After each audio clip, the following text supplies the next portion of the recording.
갑자기 사람이 좀 달라 보이네요. 팔뚝을 딱 잡았는데 너무 놀랐어. 오바 좀 하지 마라. 진짜요? 여기 봐봐. 네, 안녕하세요. 내부자들입니다. 오늘은 저희 리치님들께 좋은 습관 들이는 법에 대해서 말씀을 드려보려고 합니다. 공부든 운동이든 어떤 계획을 세우고 실천으로 옮기는 거는 굉장히 어려운 일이잖아요. 도움이 좀 되시라고 영상을 준비해봤습니다. 사실 저도 진짜 항상 그래요. 그래서 계획 자체를 이제는 아예 안 세우는 편이 되어버렸는데, 저도 김지영 선생님 신뢰하지 않아요.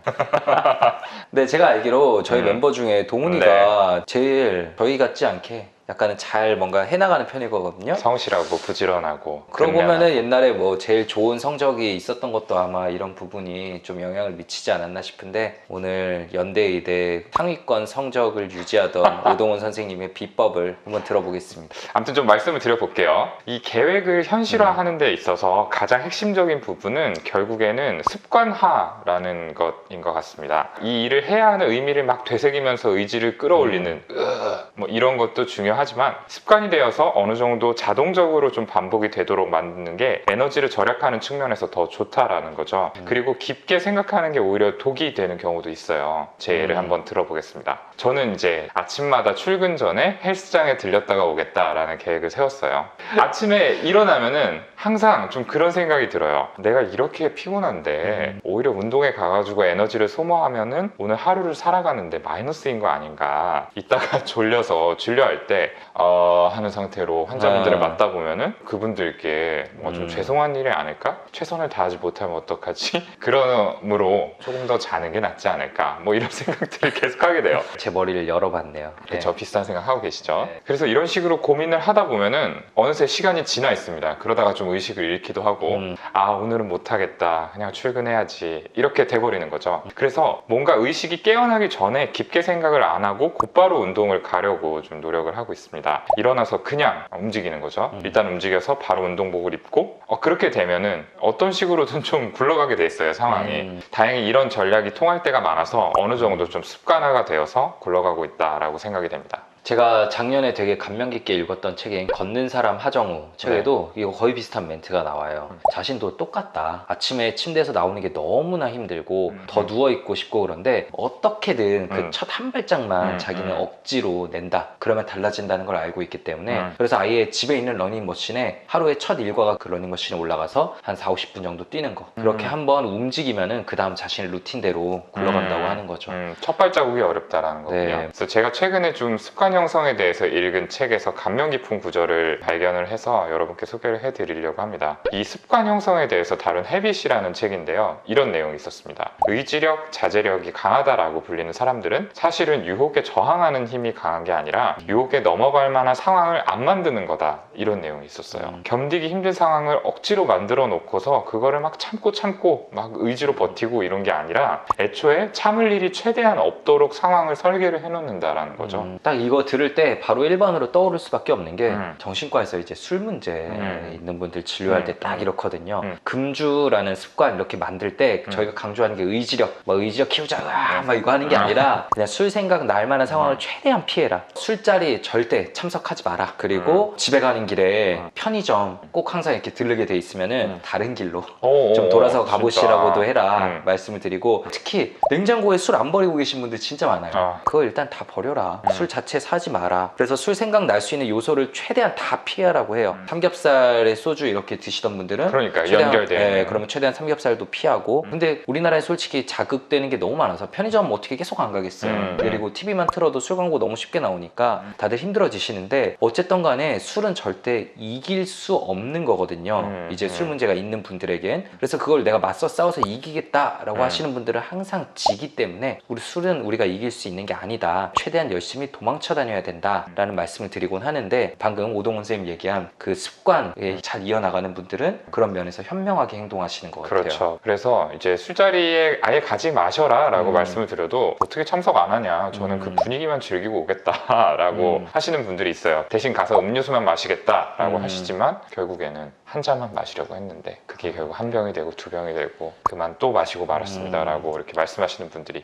계십니다. 따라서 여러분께서 뭔가 좋은 습관을 습관을 만들려고 할 때 가장 먼저 해야 할 일은 여러분들을 둘러싼 상황을 분석해서 최대한 유리한 방향으로 바꿔놓는 것이라는 생각이 듭니다. 이때 중요한 요소가 마찰력이라는 건데요. 이 마찰력이라는 거는 우리가 어떤 행동을 하고자 하는 욕구와 하지 않고자 하는 욕구 사이의 균형점을 찾는 데 큰 역할을 하는 그런 요인을 이야기를 해요. 그래서 이 마찰력을 일으키는 부분을 찾아내서 제거하는 게 중요하다는 거죠. 다시 저의 예를 한번 들어보겠습니다. 아침에 운동을 가고자 하는 욕구가 있고 더 좀 쉬고 싶다라는 욕구가 있어요. 근데 제가 생각했을 때 아침 운동을 가지 못하게 만드는 자고자 하는 욕구가 이기도록 만드는 첫 번째 마찰력은 어둠입니다. 저는 이제 막 빛이 들어오는 게 싫어가지고 안막을 치고 자는데 아침에 일어났을 때 어두컴컴하면은 좀만 더 누워있자 이렇게 되기가 되게 쉬운 거죠. 근데 저는 이제 애기랑 같이 자기 때문에 안막 자체를 안 치고 잘 수는 없어요. 그래서 이제 피치 못하게 안막을 치는데 그래서 차선으로 좀 선택을 한 게 스마트 조명을 샀어요. 애는 안 깨지만 저는 좀 깰 수 있을 정도로 그렇게 좀 세팅을 했어요. 불이 딱 켜지면은 어쨌든 그 불을 끄기 위해서라도 일어나야 되거든요. 물론 이제 이 전략이 항상 통하는 거는 아니지만 어쨌든 일어나서 움직이게 만들어주기 때문에 이게 첫 번째 마찰력을 제거한 거다 이렇게 볼 수 있을 것 같아요.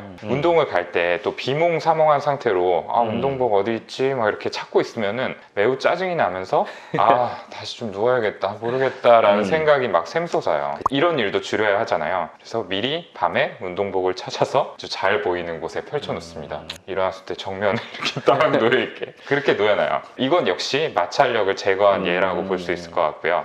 그리고 운동을 하는 데 있어서 항상 언급되는 게 이 거리 마찰입니다. 그쵸. 거리가 멀어지면은 무조건 안 가게 돼요. 이거는 진짜 진리인 것 같아요. 저는 집 앞에 그 사거리 대각선에 있는 굉장히 큰 헬스장이 있어요. 24시간 하고 되게 시설 좋고 그래도 안 가더라고요. 이게 아무리 가깝고 뭐 갈 이유가 참 많은데도 특히 겨울에는 밖에 나가는 자체가 싫은 거예요. 그렇게 돼가지고 뭐 며칠 연장으로 안 가고 그렇게 되는 일들이 있었습니다. 그래서 결국에는 매우 낡고 관리도 안 돼 있지만 이제 아파트 지하에 이렇게 공간을 어떻게 쪼개가지고 헬스장을 만들어 놨어요. 시설이 아무리 좋지 않아도 그쪽으로 가는 게 거리 마찰을 줄일 수가 있기 때문에 거기로 다닙니다. 부럽네요. 그래도 저는 이제 제가 사는 아파트가 저보다 나이가 더 훨씬 많기 때문에 지하 주차장도 없고 저희 아파트 지하실엔 고양이들만 살고 있기 때문에 헬스장이 없어서 저는 어쩔 수 없는 걸로. 저도 한 3분만 걸어가면 있는데 솔직히 머릿속에 핑계가 엄청 많아요. 더 열심히 노력해야겠다는 생각은 드네요. 핵심은 그거예요. 그러니까 이런 생각들이 막 침범해가지고 의지를 꺾으려고 하기 전에 바로 움직일 수 있게 마찰력을 최소화해놓자라는 게 핵심입니다. 지금 동훈이가 말한 이 마찰이라는 게 반드시 없애야만 되는 건 아니에요. 예를 들어서 어떤 습관을 위해서는 오히려 마찰이라는 걸 만들어야 되는 경우도 있어요. 쇼핑으로 돈을 너무 많이 쓴다. 돈을 너무 많이 쓴다고 할 때는 가급적 카드 사용보다는 현금 사용하는 게 좋은 습관 형성을 위해서 훨씬 더 나아요. 너무 당연한 얘기일지 모르는데 이것도 이 이론으로 설명해 보면은 어쨌든 현금은 눈앞에서 내가 가지고 있던 물체 자체가 사라지는 경험을 하게 되잖아요. 또 지폐를 내고 동전을 거슬러 받고 항상 또 일정 현금을 들고 다니는 이런 부수적인 행동 자체가 마찰력으로 작용해요. 그래서 소비를 조금이라도 줄일 수 있게 됩니다. 비슷한 개념으로 내가 인터넷 쇼핑에 너무 중독이 돼 있다라고 한다면은 월급날에 맞춰서 카드가 연결되지 않은 계좌를 하나 뚫어서 그쪽으로 돈이 왕창 넘어가도록 자동이체를 걸어버리는 게 좋겠죠. 이 계좌에서 다시 돈을 옮겨서 쓸 수 있지 않느냐라고 하지만 그 체크카드가 연결된 또는 신용카드가 연결된 계좌로 옮기는 자체가 마찰력으로 작용하기 때문에 쇼핑이라는 행위를 억제하는 데 충분하거든요. 그러니까 그렇게 한번 해보시는 게 좋을 것 같고요. 저요? 네, 브레이크가 좀 필요한 것 같아 보여가지고 아무튼 이 헤빗이라는 책의 저자는 이 책을 읽는 사람들에게 한 가지 개념만을 알려주어야 한다면은 바로 이 마찰력을 알려주겠다라고 할 만큼 습관 형성에 중요한 개념이니까 한번 잘 응용을 해보시면 좋을 것 같습니다. 또 중요한 개념 중에 하나가 상황 신호라는 개념이거든요.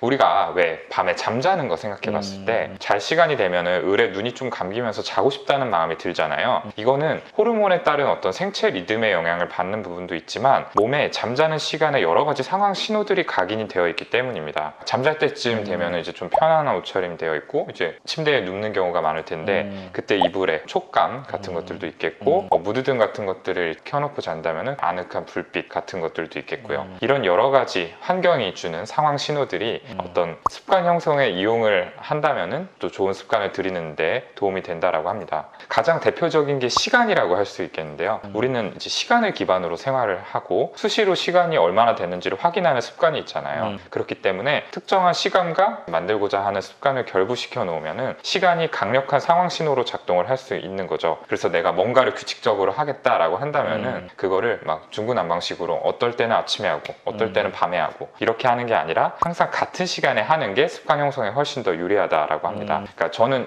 8시라는 시간을 이용을 하고 있는데 시계바늘이 8시를 가리키고 있으면은 뭔가 이제는 정말 운동을 가야 될 것 같은 느낌이 막 들면서 몸이 움직이게 되는 경우가 있는 것 같습니다. 근데 지금 말한 상황 신호에서 시간 말고 역시 중요한 게 또 장소도 그래요. 그렇기 때문에 불면증 있는 분들에게 굉장히 강조하는 게 침대에서는 자는 것 말고 딴 건 맞아요. 절대 하면 안 된다라는 걸 굉장히 강조드리죠. 침대에서 요즘은 다들 막 핸드폰 많이 보고 노트북 보고 뭐 게임하고 그렇게 되면은 우리 뇌가 우리 몸이 침대를 노는 장소로 인식하게 되거든요. 딱 자는 시간 됐을 때 침대로 들어가는 게 몸도 아 이제 잘 공간으로 왔구나 라고 인식해야 되는데 노는 공간으로 왔네? 이러면 더 각성되어 버리게 됩니다. 장소 역시 상황 신호로 굉장히 중요하죠. 또한 공부든 운동이든 이것도 결국 똑같거든요. 무언가를 해야만 한다면 자꾸 옮겨 다니는 것보다는 한 군데서 하는 게 좋아요. 이제 행동으로 유인하는 상황 신호로 설정되어 있는 것들을 장소가 바뀌게 되면 놓칠 수 있는 거죠. 어떤 장소에 가면은 자연스럽게 이렇게 공부하는 상황 신호가 딱 느껴지게 돼 있었는데 새로운 장소에 가면 또 새롭게 적응해야 되고 그렇죠. 마찰력도 새로 생기고 예를 들어가지고 맨날 가던 카페나 도서관에서 같이 공부하는 사람이 있는 경우 있잖아요. 항상 맞은편에 와 있는 사람. 그러면 왠지 그 사람이 일어날 때까지 나도 좀 공부를 해야 될 것 같고 그런 느낌 받은 적 있으시죠? 도서관에 안 가서 김종훈 선생님은 그런 경험이 없겠지만 대부분의 분들은 있으실 거거든요. 아, 저 사람 끝나야지 나도 이제 공부를 그 다음에 정리하고 가야 될 것 같은 그런 느낌. 이런 것들이 이 공부라는 행동을 유지하는데 긍정적인 신호로 작동한다라고 볼 수 있는 거고요. 근데 장소를 옮겨서 새로운 곳에서 공부를 하게 되면 이런 것들을 잃게 되는 거죠. 그리고 시험 준비하시는 분들 스터디 인증 톡방 같은 것들 많이 하시잖아요. 네. 내가 몇 시부터 공부를 했고 언제까지 했다, 얼마나 했다라는 거를 올리게 되는 거죠. 이게 그 자체도 어떤 자극이 되겠지만 그때 울리는 문자 소리, 알람 소리 이런 것들이 아 이제 공부를 시작해야 될 시간이구나 라는 상황 신호로 작동을 할 수 있습니다. 그리고 공부 양을 인증해야 한다는 게 어떤 공부를 스킵하거나 놀고자 하는 마음에 대한 일종의 마찰력으로 또 작용을 할 수가 있기 때문에 이 습관을 들이는데 굉장히 좋은 방법이라고 생각을 합니다. 오늘은 좋은 습관 들이는 방법에 대해서 말씀을 드려봤습니다. 평소에 알고 있던 내용이지만 한 번 더 정리한다 라는 차원에서 봐주셨으면 좋겠고요. 갑자기 사람이 좀 달라 보이네요. 어제 이제 동훈이랑 뭐 또 촬영하는 게 있었는데 네. 이제 잘 가라고 뭐 이러면서 팔뚝을 딱 잡았는데 너무 놀랐어. 와 진짜 제 팔뚝 2개가 있더라고요. 아, 오바 좀 하지 마라. 진짜요? 여기 봐봐. 근육형 인간이 되어가고 있어서 진짜 많은 반성이 드는 시간이었어요. 네. 아무튼 저희가 오늘 말씀드린 내용이 여러분이 좋은 습관 들이는데 조금이라도 도움이 됐으면 하는 바람이고요. 저희 다음 시간에 더 재미있고 유익한 컨텐츠 들고 찾아뵙도록 하겠습니다. 감사합니다. 오늘 영상 조금이라도 재밌고 유익하셨다면 구독, 네, 좋아요. 댓글 쓰기, 알림 설정까지 네, 꼭 부탁드립니다. 감사합니다. 감사합니다.